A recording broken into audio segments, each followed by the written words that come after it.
Good morning, Mr. Junaid and Mr. Balakrishna, and on behalf of Sahem, would like to thank you very much for giving us some of your gracious time to be at one of Sahem's unique activities. Before we start, let me just give you a little background about what Sahem is. Sahem is a youth initiative that has started recently and mainly focuses on engaging citizens on the national dialogue issues, both on educating them and also have their feedback. Sahem has conducted several activities during the past 2 months.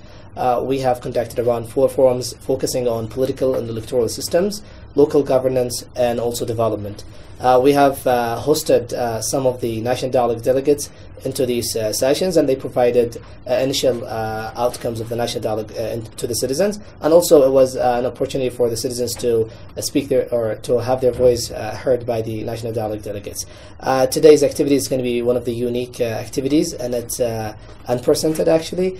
As all of you know, that most of the Yemeni citizens have started to get their information from social media like Facebook and Twitter, and now we have opened this opportunity for them to raise questions on federalism, local governance, and decentralized systems, and we'll be taking the answers and also posting them back to the citizens, and now they're really eager to hear your answers.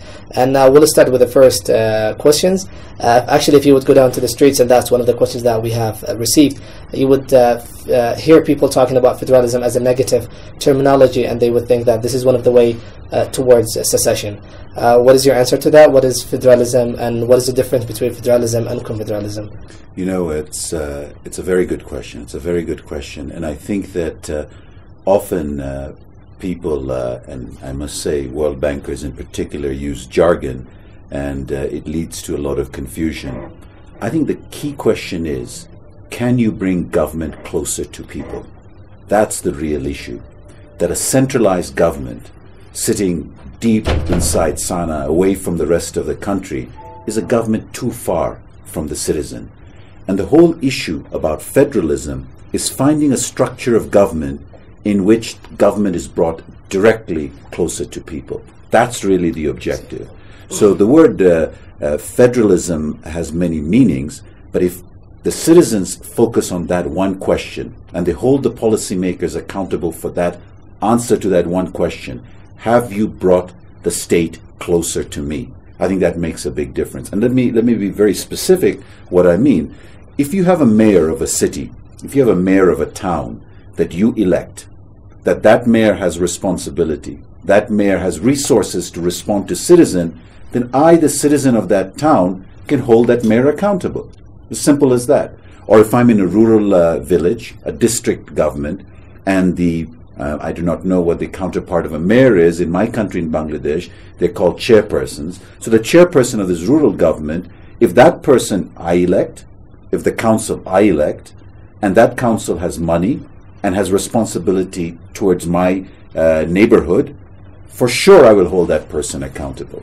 On the other hand, if all power resides in Sana'a and I live in Taiz or I live very far away, my relation with government is a very distant one. So I think the first issue about the national dialogue is, will the national dialogue give the Yemeni citizen a government that is close to them? That's really the challenge. To me, that's the real issue about federalism. Now, when you step back, different countries have different models of how to bring government closer to people. So I'll give you a couple of examples.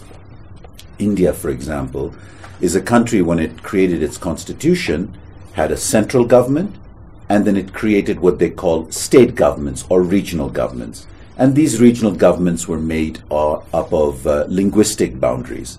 So people of certain language had their own state. Not all was one nation, but it was 2 tiers of government.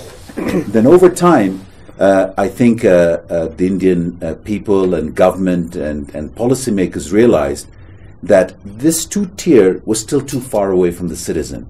So in 1993-94, a new amendment was made in the Constitution to create local governments, a tier below the state or the region, so that the local government could be closer to the citizens, would have powers, would have resources to respond to citizens. So India, over the period of 40, 50 years, became a three-tier country. Take another example, South Africa. Under President Mandela, when democracy finally arrived in South Africa and apartheid was destroyed, South Africa decided to create a three-tier government immediately. A central government, a regional government, and local government. The reason they did the local government immediately was, again, how do I bring government closer to the people? Exactly. So I think for Yemen, the question will be that if Yemen stops at the regional level, I don't think, my gut says, that you will not have reached the citizens.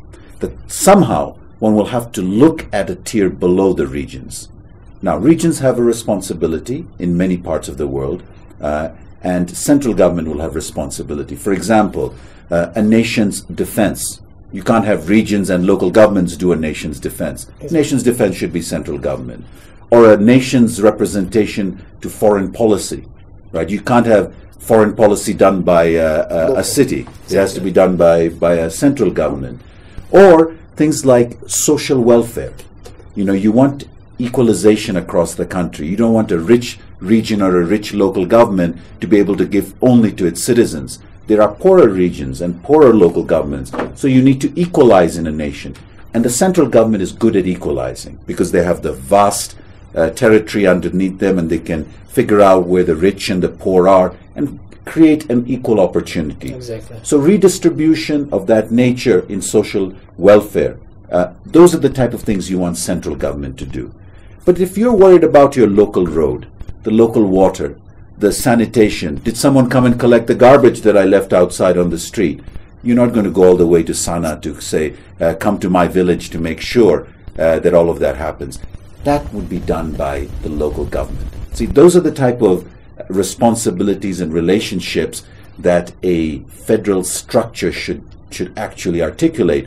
What the central government will do, what the regional government will do, what the local government would do. Right? So it sounds complicated, but it really boils down to very simple fact. Have you brought down government close to me as a citizen? And can I, the citizen, hold my mayor, hold my chairperson accountable? That's what really the whole issue of federalism is about. Thank you very much, Mr. Junaid, for raising very important issues, and actually we'll go in depth on very specific issues that you have mentioned, but we'll also give the opportunity to Mr. Balakrishna to add anything to the first question. I think Junaid made the right pitch for this, that it is about bringing accountable government to people, and that accountable government is also a government that you identify with. So a lot of these questions are about your identity, your aspirations, and part of those aspirations are a government that represents you in service delivery, in representation, in making laws, etc. So part of the federalism question, which is often posed in countries, is that can I get a government that represents my regional identities, my regional interests, etc. And so that is why sometimes some countries which have such diversity resort to federalism, because it allows the regional governments to address and their local governments to address the specific needs of their citizens within the broader construct of the state in a much more responsive way. At the end of it, it again boils down to the key point that Junaid said. It's about a government that represents you rightly and accountably. A government that delivers to you and a government that you can hold accountable. So federalism is only a term that represents one way of looking at it. There are countries that are not federal, have similar sort of structures that represent their people, the diversity of their people and their interests adequately. Oh, thank you very much. Just to answer part of the question that we've asked, also, what is the difference between federalism and confederalism? Can you just give us a quick answer on that? Sure. These are in fact, it really boils down to political issues. Take Brazil, for example. Brazil is a federal nation, but it is one nation. And in a federal nation, you will have different tiers of government. You'll have a central government, you'll have state governments, and you have local governments. Local governments can be municipalities or rural local governments, but they all belong to one nation. And Brazil is a good example. Of course, the United States is a famous and old federal system. Indonesia also has three tiers of government, but it isn't federal in its nature. And the difference between an Indonesia and a Brazil is that the regions will not have the type of autonomy in constitution that Brazil would give or the United States would give.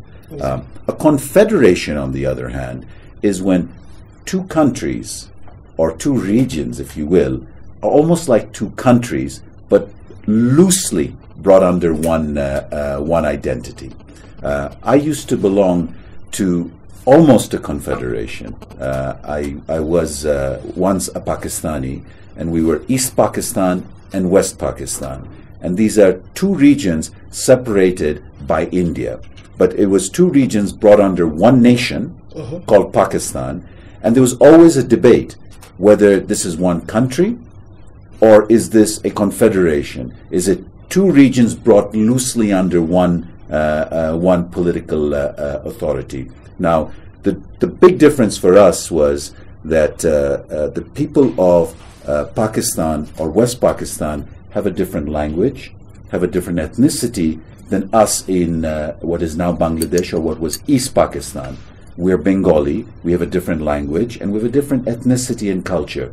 So you have two people of two different culture loosely brought together under a confederation. And I mean, from your answer, from the way you answered the questions, we came to a conclusion that federalism does not mean secession. It means one state, one unified country, and thank you very much for that. I mean, you've mentioned in your answer that, for example, the example of India and the example of South Africa, that these two countries have different way of managing the country. They have two different federal systems. And I think they have considered what we call local factors when they moved into the federal system. And what is your insight into the Yemen situation? If Yemen is moving into a federal system, what are the local factors they should have or they should consider?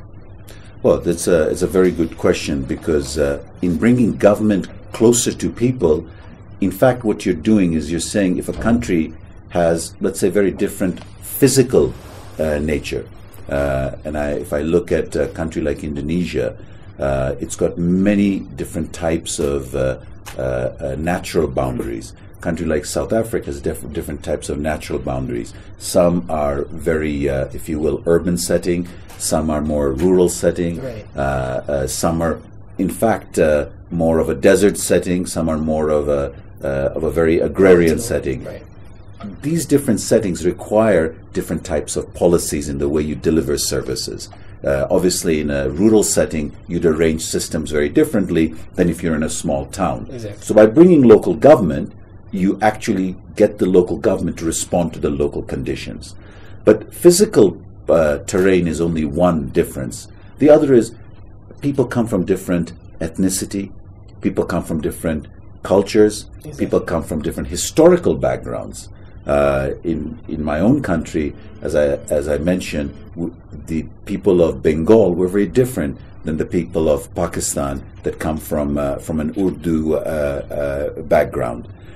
So each wanted a government that could relate to their own needs. Indonesia, after Suharto, realized that suddenly it wasn't 2 or 3 or 4 or 5 identities that were demanding representation in the state.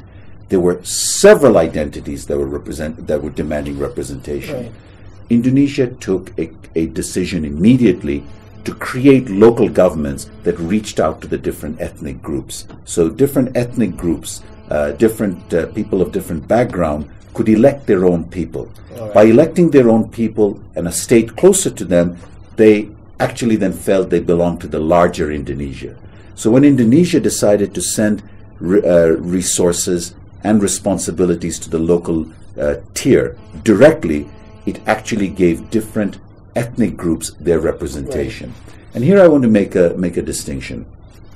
Sometimes people say, well, do you really need to reach the local level in order to create this kind of identity, or do you need to just stop at the regional level? What we have discovered is that by reaching the local level, you do two things.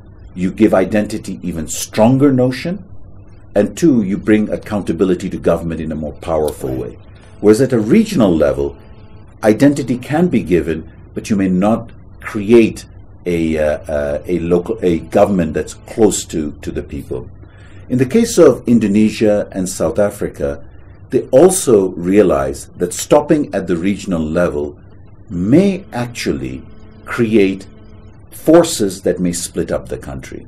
Because if you create a region big enough based on one identity, you may actually give it the type of prominence where it may seek its own autonomy, its own independence. You use the word secession. I think a regional level has a far greater propensity to secede than a local level. Right. A local level wants to be anchored in a nation. A region may want to create its own nation. Right? And I think that it becomes very important for a nation trying to come up with its own structure. Do they want to belong in one nation, or do they want to become several nations? And I think that question Right. will determine whether or not you get a two-tier government or a three-tier tiers, government. right. Indonesia, South Africa clearly made the decision. We are one nation, and we will bring government closer to our people and give each region an identity, but each local level an identity. And I think that's a very, very deep question that all political dialogues must answer. And also the Southern Africans have avoided to say that we are a federal state, but they say we are one state, just to That's sort of right. avoid any confusion between the state and the citizens as well. That's right. So, Let me add a technical dimension also to that. I mean, Junaid addressed the sort of aspirations, the identity, and the politics of that. Let me also add a technical dimension to it, which is what we started in the first question with. There are certain functions, certain services that are best done locally. The person sitting next to you knows what services you need. There are certain functions that are done regionally well for various reasons. Certain kind of highways, for example, your garbage collection needs to be done locally. Right. Your highways are done regionally because you need to connect two cities or two regions, two neighborhoods, two towns. That's done regionally. There are certain things like Junaid said, defense done nationally. So when you think about tiers of government, those functions and those services that government provide have different sort of characteristics. And so from that point of view, when you look at it, there are certain things that are best done locally at the community neighborhood level. Right. There are certain things done at the town level. There are certain things that are done best at the regional, state or provincial or governorate level. And then there are things that are done at the national level. Economics of that, institutional character of that determines what is best done at each level. So the structure of government should also take into consideration these factors. Same goes for collecting revenues, right? Certain revenues are best collected locally. Your property tax, what you pay for your house, right? You don't want Sana to collect that. I don't want Delhi to collect property tax for me sitting in the southern part of India, right? There are certain taxes like income tax, which are probably best collected at the national level. So even in collection of revenues or in distribution of services, there are certain things that are best attributed at different levels of government. So that is the technical sort of consideration to the political. So the best structure of government is one that is able to optimize all of these, think deeply, not only the political dimension, but also the economic, the fiscal, and the administrative dimensions of this, and come to the optimal structure. Oh, okay. That leads us to another question, which is the federalism deals with diversity. As you know, that there's a lot of standing issues in Yemen, and for example, the Southern issue. How do you think that the federal system would deal with such kind of diversity or such kind of standing issues? Well, I think that it's important to distinguish the notions of reconciliation, transitional justice, and the formation of a state. In all nations, there are historical forces and there are identity issues. And I think that one has to create mechanisms by which these issues are addressed. Different countries, for example, have done, for example, truth and reconciliation agencies or truth and reconciliation commissions that look at past injustices and give citizens a chance to actually express themselves and seek some kind of an answer about the past. Right. In my country, in Bangladesh, 40 years after we got our independence, we're actually now taking a party, a whole political party, to the court for having participated in war crimes 40 years earlier. We know that when we got created 40 years early, in 1970, had we been able to do our truth and reconciliation at that time, we would not have to do it today. And it's very painful for a nation. So issues of identity require direct measures. Issues of identity require mechanisms that allow people to express themselves. On the other hand, a state structure, central government, regional government, local government, are also ways of addressing the demand for identity. So if you give a local government or a regional government to a certain group that is their government, it makes a big difference. So you can also address identity from the way you structure a state. But what is important is not placing the full responsibility of addressing history in the state structure. That's asking a lot of the state structure. There has to be other mechanisms by which people can demand a sense of justice, and where they can demand a sense of identity, or to go back and ask, why did our history go in one direction to the other? Those mechanisms, whether they be truth and reconciliation mechanisms, or whether they be the justice system, have to be done in conjunction with the creation of a state. Okay. Otherwise, it's putting a lot of pressure on creation of a state. Exactly. And so you want to use different mechanisms that society has to address its past, as well as address its future. So national reconciliation and transitional justice to be conducted along with the state building, formation of the state. Right. And I think that one of the powerful things that I'm learning about the national dialogue in Yemen is precisely that the dialogue has allowed these different avenues to be created. Exactly. And I think that's a very, how shall I say, mature and politically savvy approach that Yemen has taken in taking forward the dialogue about state formation. Right. But as Bala said, a state formation has a lot of demands on it. One is simple things such as which level of government should deliver what type of services. Okay. On the other hand, you also are putting issues of identity on the state structure. Which level of government should present ethnic background? Lebanon, for example, the Lebanese constitution, because Lebanon is made up of so many different religious and sects, that directly the constitution says the president will come from a certain religion, exactly. Prime minister will come from a certain sect.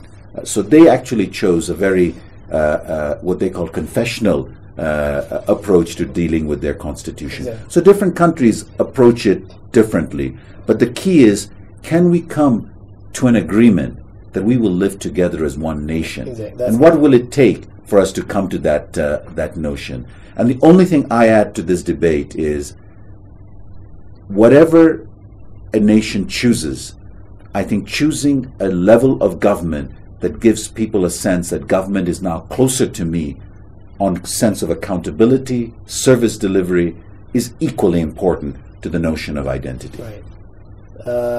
That also moves us into another question.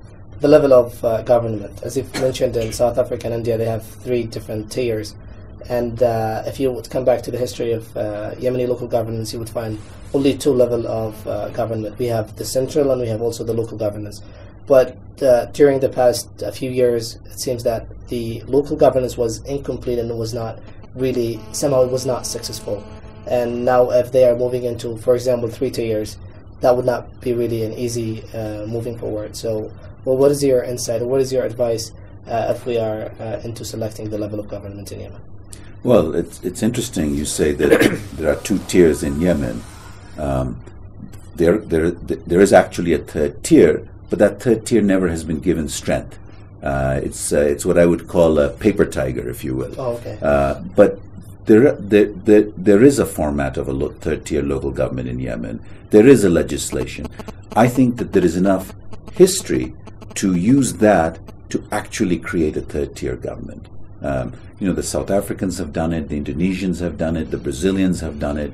Creating a tier of government closest to the people is something that's almost natural, because people will respond to that. Okay. And there's enough evidence and enough experience worldwide, and there is enough capacity and innovation in Yemen to figure out how to create different tiers of government, including a local tier. One of the things that we're observing is the growth of civil society in Yemen. I think that civil society will continue to grow in leaps and bounds as citizens demand their views to be represented in the state. Youth have emerged. Women have emerged. Different groupings of different regions have emerged. Growth of civil society is a very important factor in the creation of the local government, because the local government is where civil society can truly hold the government to account. So I think that the foundations for a third tier are here. They're here because you have a history in terms of a structure. It may have been a weak structure, but there is a structure. You have the growth of civil society. You have tremendous innovation in the dialogue in Yemen, and an understanding of what local governments mean. Right. And fourth, you have the global experience to draw on. So there's enough, if you will, foundation to access if the dialogue in Yemen does lead to the creation of a third tier. Oh, there is a saying said that you should be careful for what you wish for. And now we're wishing for a very different state. And as you know, that on the local level, the institutional capacity somehow is not existing, or it's not even being on the ground for a long period of time. How long do you think that it would take to move into a federal state, and what resources needed, given the fact that there's no institutions on the local level? There's a great story that when the great leader Gandhi was leading the demand for the freedom of India, there comes a point where he has this conversation with one of the British colonial rulers, I think one of the local generals that were there. And the general looked at Gandhiji and said, "You really expect us to hand over this nation to people who have no capacity?" And Gandhiji looked at him and said, "That's exactly what I expect you to do, because our capacity will grow." I think it's a great lesson. Don't assume that people don't have capacity. When people get responsibility, capacity grows. You represent the youth, right? It'd be wonderful for an old man like me to say, "Young man, you don't know what you're talking about. You don't have enough wisdom. Take your time. One day you'll grow the capacity." And yet the demand for the youth is, give us responsibility because we think we have capacity. On the other hand, if you don't give us responsibility, we, the youth, will never be able to rise to what is expected of us. It's exactly the same principle. Unless you begin to give responsibility to a tier of government, and responsibility means giving them clear legal authority, giving them resources, giving them mechanisms to be held accountable, you will find innovation and capacity grow. Exactly. Right? So this old model that I will grow your capacity first, I will train you, and then I will give you responsibility is an old model. What we realize that capacity grows with responsibility. And I think that that's one of the biggest lessons we have learned in state formation, especially local government. Don't underestimate the capacity of citizens down Right. there. It will grow. Give them the chance. We believe in human powers, but still the worry is on the resources. How would we provide the resources for these local tiers to be growing? And that's, I think, very challenging for Yemen right now. So what do you think of that? Yes, that is the big question. I think that many times we draw regional boundaries or local government boundaries and say this is our region, our local government, but it may not have the resources. Right. Which actually means that you need a strong central government to be able to share resources across the nation.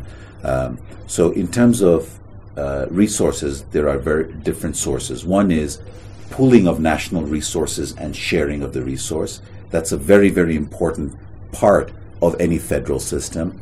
Two is local revenues. Right. And there are a lot of local taxes that can be created, property taxes, local business taxes, user charges, people pay for services. But the sharing of national resources is important because some regions, some local governments may not have the capacity and will require some kind of sharing.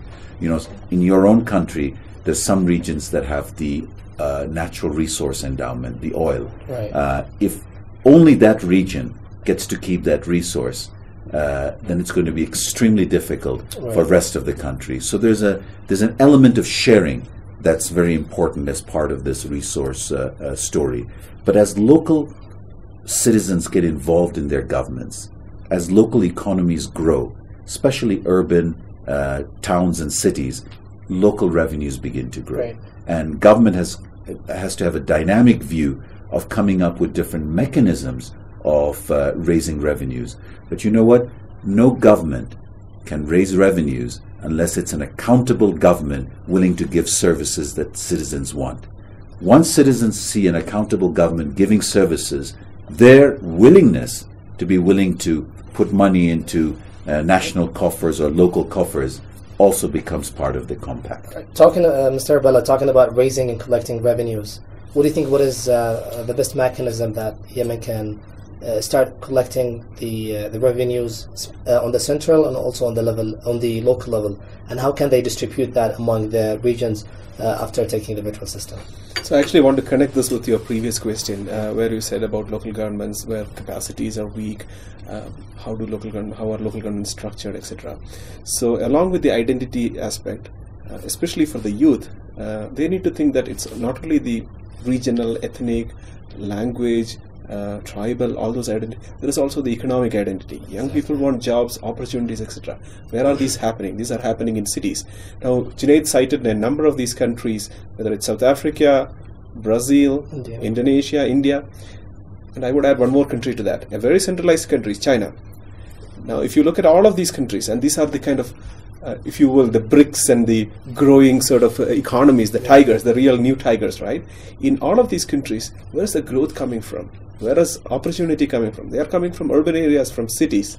So empowering those cities. So it's not only empowering the regions, it is also empowering below the regions cities that are able to take growth story, that are able to attract the youth, provide them with education, provide them with services, provide them with higher order of opportunities, and create wealth. I think that's also important for Yemen, especially for Yemen, right? A poor country like Yemen needs opportunities, economic opportunities for its young people, social opportunities for its young people. So I think that is a vital dimension that young people need to think when they think about the structure of the state.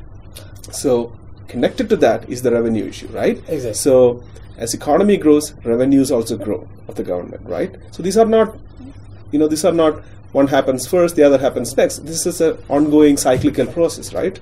This cyclical process, it's important to think that what keeps this process going is the set of rules that the governments put in place and the set of institutions that the government put in place. And that's, from the constitutional point of view, is very critical. What kind of rules, what kind of mechanisms are in place to address these intergovernmental issues, right? Whether it's dealing with the intergovernmental finances, which is like, for example, what Junaid very importantly highlighted. Certain revenues are collected nationally, but then the national government has a responsibility to make sure that there is equitable distribution of resources and revenues so that all regions benefit from opportunities, right? So to do that, how do you do that? There is no magic wand to do that. It's typically the rules, transparent rules, fair rules, based on actual data, and also institutions that evolve over time. So one thing that the national dialogue and the Yemeni citizens need to bear in mind, and which is what every nation goes through. If you look at the mature democracy that federalist democracy that US is, you still have these debates. These are all institutions and rules that evolve over time. It is not static, it's dynamic, it's sort of constantly evolving, right?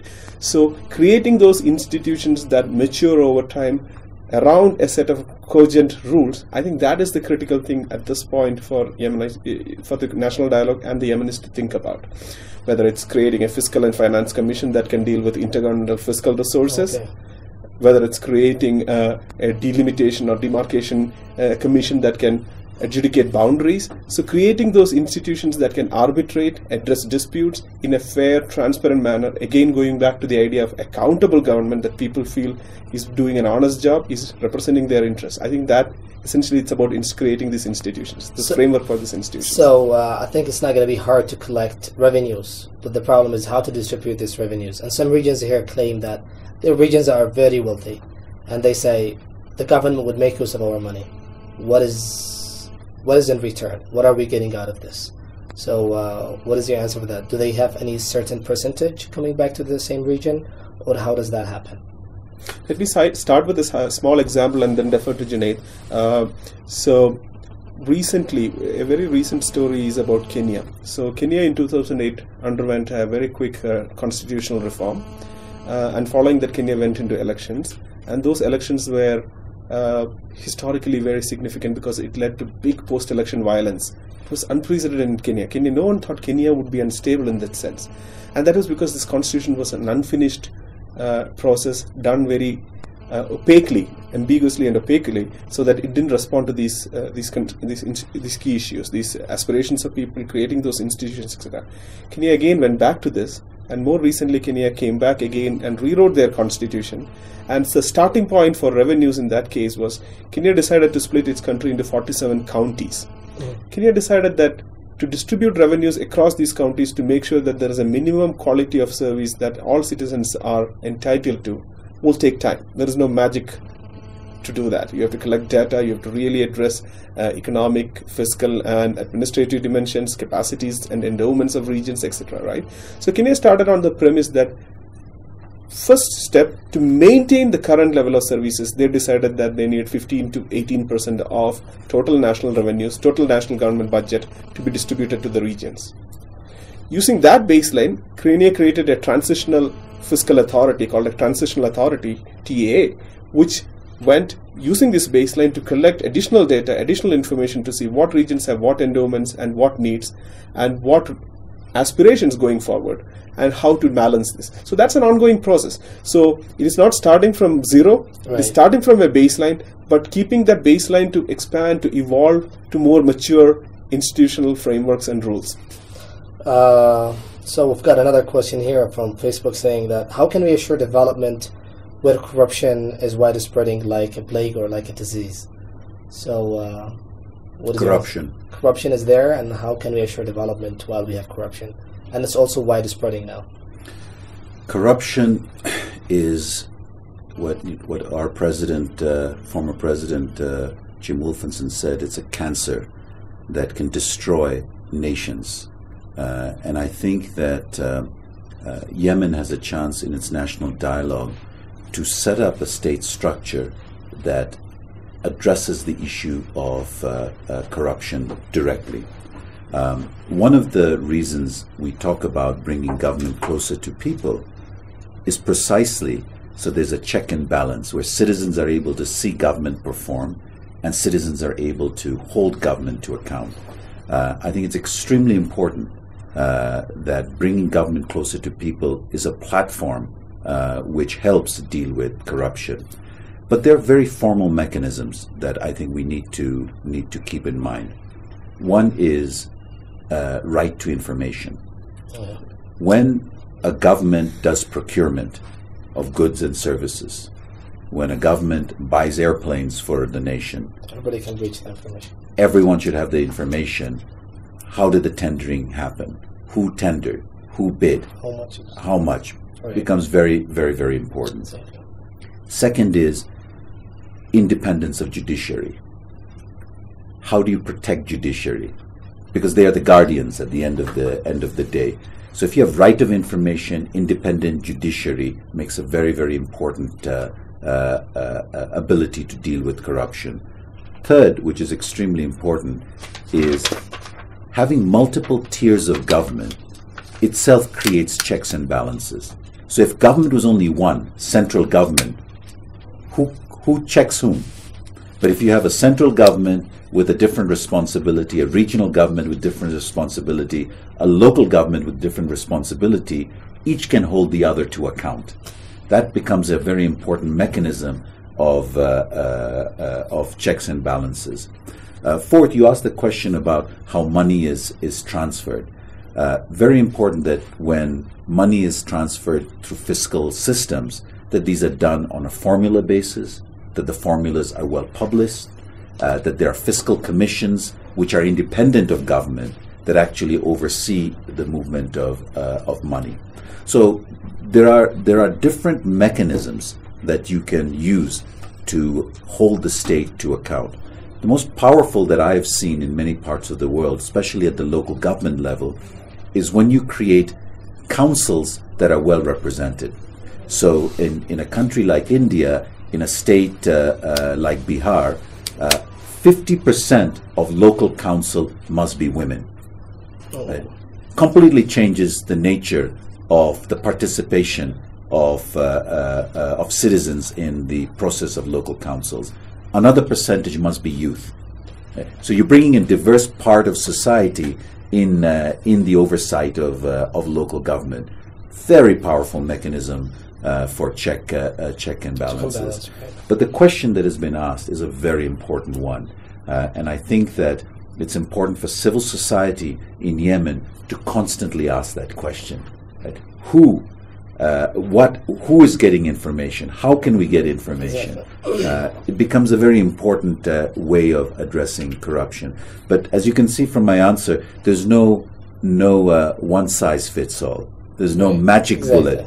It's about making government more transparent. It's about creating checks and balances. It's about creating access to information. It's about creating local tiers. It's about creating independent judiciary.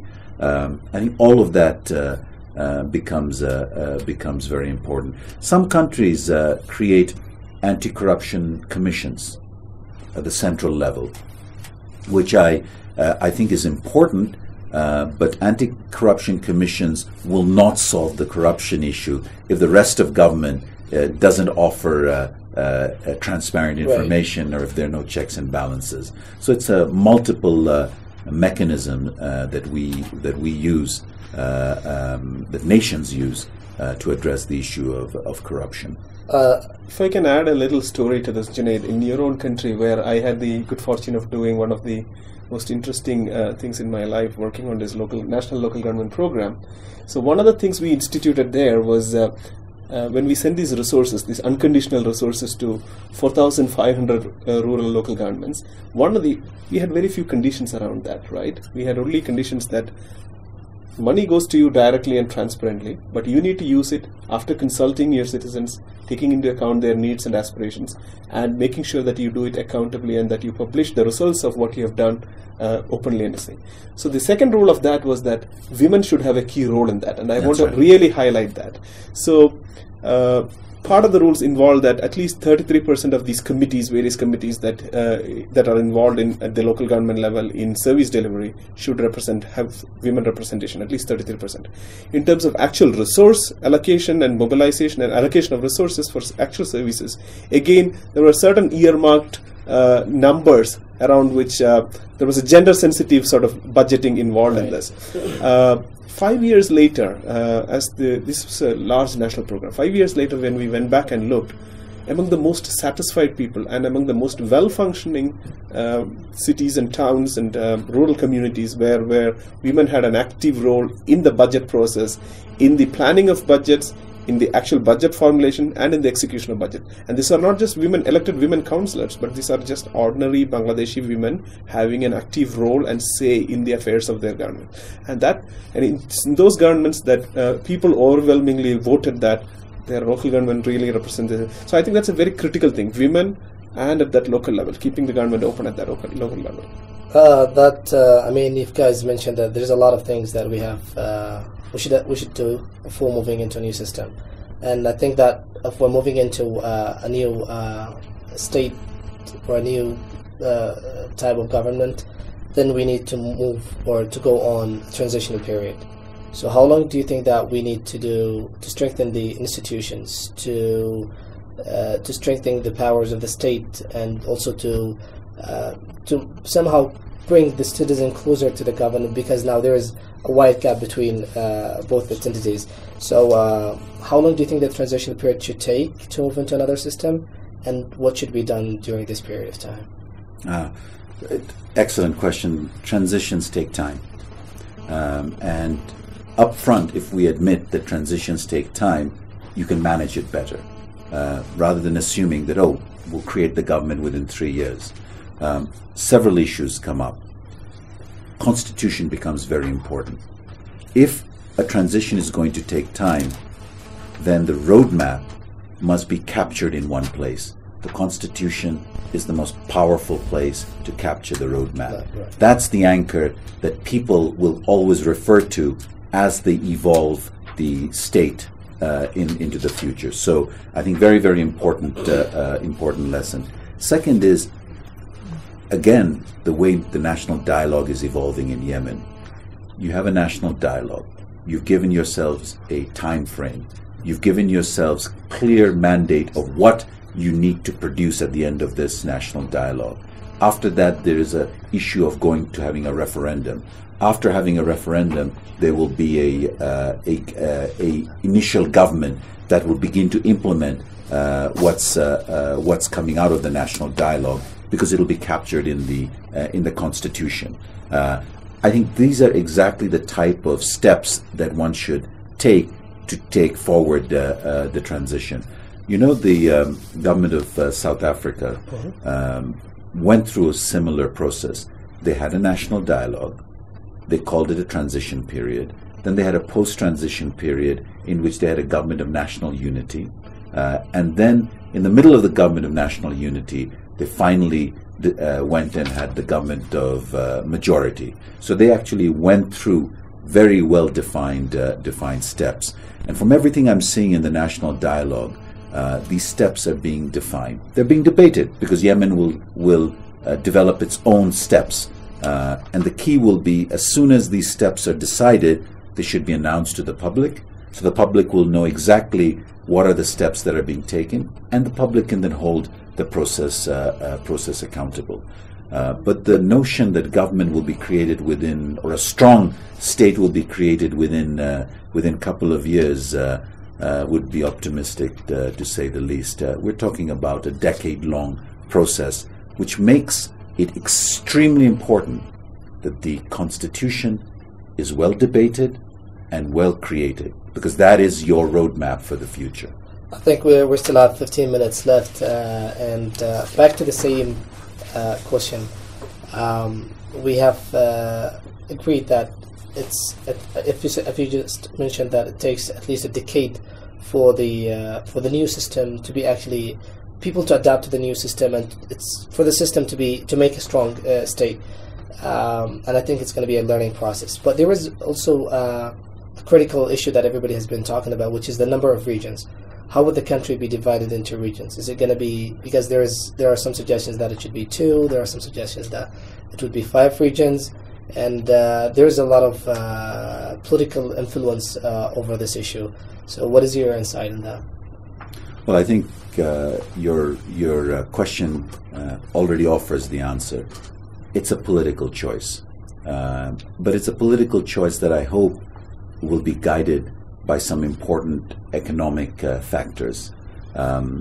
Countries around the world that have created regions or local governments have tried to do it around boundaries that have historical sense, created around boundaries that have economic sense. So if you create a boundary in which the, if you will, the basic economic structure is very weak, then that's a region that's going to have a very difficult time surviving. So it's a combination of looking at history, people's identity of a region. It's looking at whether the economics of that region allows that region to have some basic endowment. Several regions, in several countries, regions are created around key towns and cities, because those form anchors in terms of the economy. So I think it's a combination of these factors, which then help guide the political decision. 2 regions is for one nation is concentrating a lot in 2 regions. So if one of the criteria is bring government closer to people, that automatically would say more regions and another tier below the regions. Right. So I think the two-tier regions is a deeply political comment. Does it meet the criteria of some level of economics of the region, some level of identity of the region, the issue of are these regions small enough to bring government closer to people? I think all of those questions ought to be used to define the debate about regions. Very easy to do the fiscal map of regions. If you draw a country with 5 regions, very easy to then say the underlying economic and fiscal map of these 5 regions are the following. And then a debate can happen. Is this the level of economic sharing, if you will, on the regional boundaries that you want? So the debate can actually be informed by the economics of the drawing of the boundaries. Coming back to a very... I just want to add a very interesting case in this, recent experience in this. Nepal is very similar to Yemen, you know. Yeah, it's about the same size population-wise, going through a very difficult transitional period. 10 years they had this big war, internal war. 60,000-70,000 people died, and then they came to this elections. Maoists came to power, and a constituent assembly was created. And Nepal started, just like Yemen is doing right now. They said they want to go ethnic federalism. They want to recognize the different ethnic regions in Nepal with identity, right? With separate autonomous regions controlled by a weak center. And Nepal is very mountainous, very remote, big developmental challenges, just like Yemen. Certain regions have certain strong endowments, like water resources. Nepal has tremendous hydro potential, hydroelectricity potential, right? Some regions are completely poor. So when Nepal started mapping it out, and they had different regions mapped out for different ethnic groups, there was one particular group which was disadvantaged historically, but they found out that they were spread across the country. So there was this suggestion even at that point that we will have a virtual region. I'm serious. This was widely debated, I remember at the time. Then someone had the wisdom to sort of look at all of these debates and also see what regions have what endowments, what characteristics, even people characteristics. So it's not only natural wealth, it's not only tax resources, it's also people, right?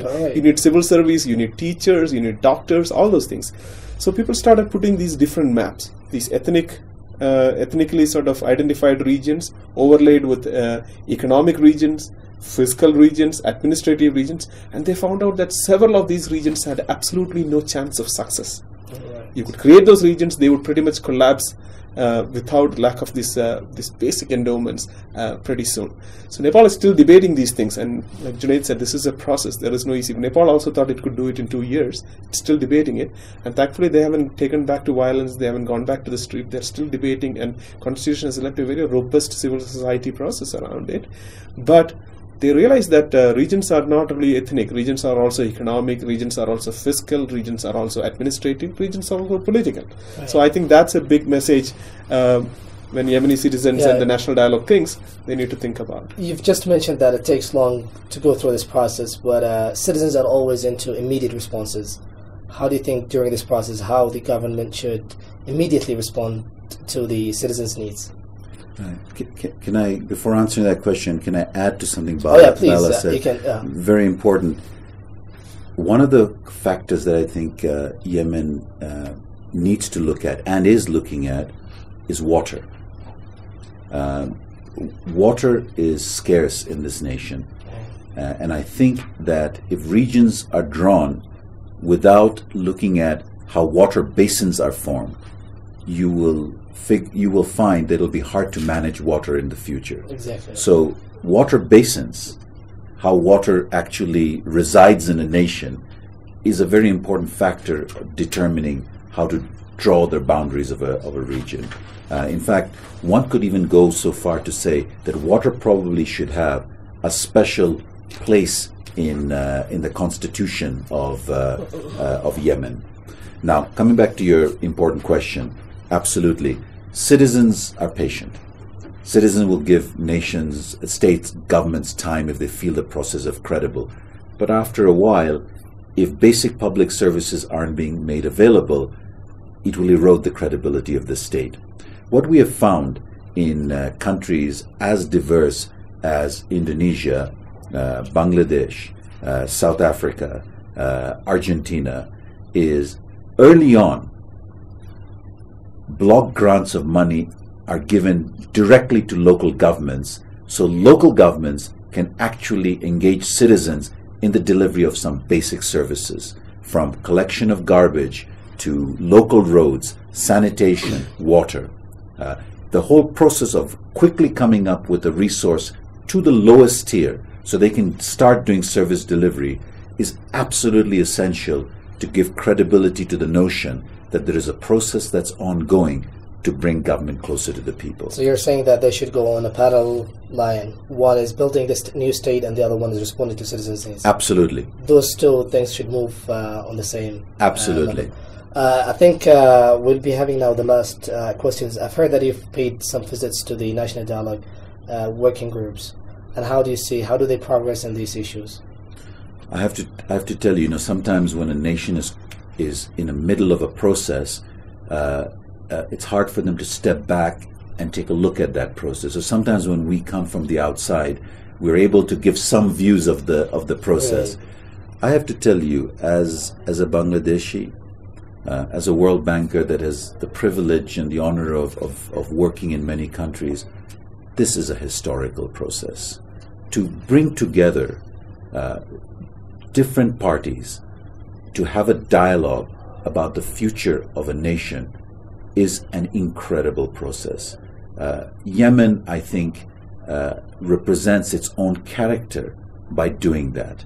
Yemenis in our part of the world, there's been a long history of trade between South Asia and Yemen, and there's a real admiration of South Asia for Yemen and the Yemeni people. And I think the national dialogue captures that moment in your history that you will be very proud of. Now, what will be the result of this national dialogue, we do not know yet. Exactly. But what we saw was an incredible process of give and take that is happening. There are different working groups that are addressing different aspects of the problem. Earlier on, I mentioned that reconciliation and state structures are two very different processes, and clearly the national dialogue is undertaking the two processes. Diverse groups have been represented.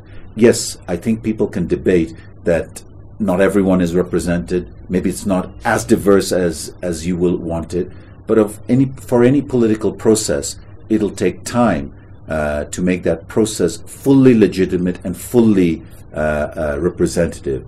But what I saw in terms of the richness of the debate and the way we pick up the richness is of the questions that are asked of us. Very clearly, the debate has reached a very rich point where the questions they're asking are now detailed in terms of the nation state and its structures and so on. So I walk away clearly very impressed by what I'm seeing in the region. The region is undergoing tremendous turmoil. It's a region where citizens are demanding their rights.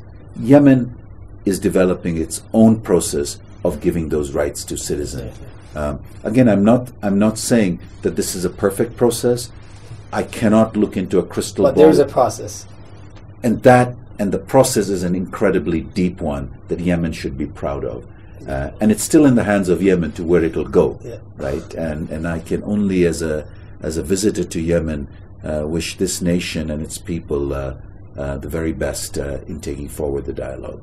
Thank you very much for providing such important knowledge to the citizens, and we'll make sure that this information will be submitted to them in the best manner, the way that you guys presented it. But before we end this conversation, do you have any final comments? I want to make a comment about this notion of local government and city government. I think that I find in the MENA region and in nations that are Muslim, this is a very interesting debate.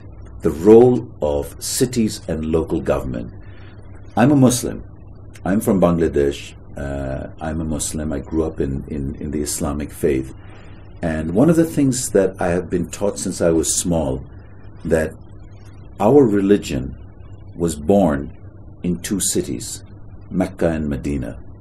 That the Muslim calendar is a calendar based on urban migration from Mecca to Medina. And that the first rules of nation-state governance was built in Medina. And if you think about it, what Islam has done is, before it created the nation-state, it created local governments. And I think that if we look back into our history of Mecca and Medina, it reaffirms our strength in local governments, in city governments, and in notion that nation's governance begins from below, not from above. And I think that this is a very important historical lesson that comes out of our religion that I think needs to be reflected in all national dialogues. Thank you very much. Any final comment, Mr. Balakrishna? I only have a personal comment. So when I come here often, and frequently I come here, I'm often mistaken for a Yemeni. So people think I'm from Hadramaut, and I take it as an honor and as a badge of pride.